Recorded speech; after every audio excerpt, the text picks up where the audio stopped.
총선을 앞두고 정치권은 지지층 결집을 위해 분주해졌습니다. 국민의힘 한동훈 비상대책위원장은 오늘 대구 사저를 찾아서 박근혜 전 대통령을 예방했는데요. 국회 취재기자 연결해서 자세한 내용 들어보겠습니다. 이다은 기자 전해주시죠.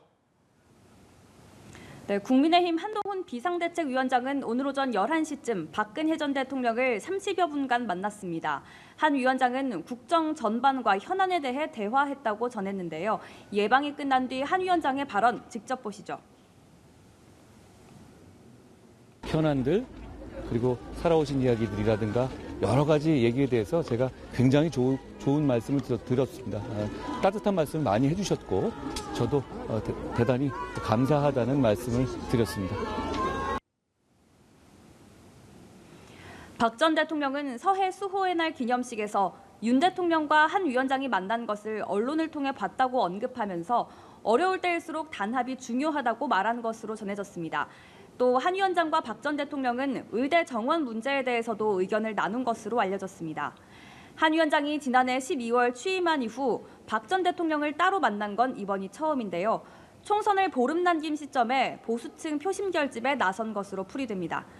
한 위원장은 검사 시절 윤석열 대통령과 함께 박 전 대통령의 국정농단 사건을 수사한 바 있습니다. 예방 일정을 마친 한동훈 위원장은 울산 호계시장과 신정시장 등을 찾고 이어서 양산과 부산을 잇따라 방문하며 보수세가 강한 텃밭 다지기에 나섭니다.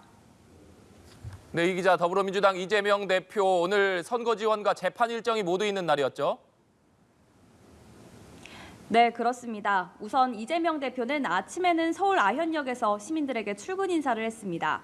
서울 서대문 갑에 출마하는 대장동 사건 변호사 김동아 후보와 서울 마포갑 이지은 후보를 지지해달라고 시민들에게 호소했는데요. 이 대표가 앞세운 건 역시 정권 심판론이었습니다. 행정 권력만으로도 나라를 2년도 안 되는 시간에 망치다시피 했다고 윤석열 정부를 정조준하면서 국회 입법권으로 견제해야 한다는 취지로 주장했습니다. 또 출근 인사 이후 대장동 재판 출석이 예정돼 있었던 만큼 검찰에 대한 비판도 쏟아냈습니다.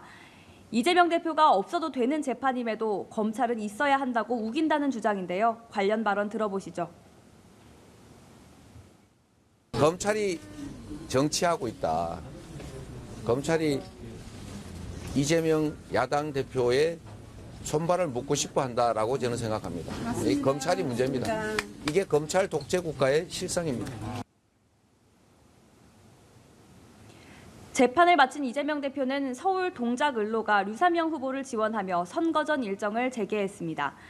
한편 조국혁신당은 오늘 조국 대표와 비례대표 후보들이 참석한 가운데 성인지 교육을 진행했습니다. 성범죄 가해자 변호 문제와 성별 갈라치기 논란 등 정치권에서 성인지 감수성 문제가 불거진 점을 의식한 일정이라는 해석이 나옵니다. 지금까지 국회에서 전해드렸습니다.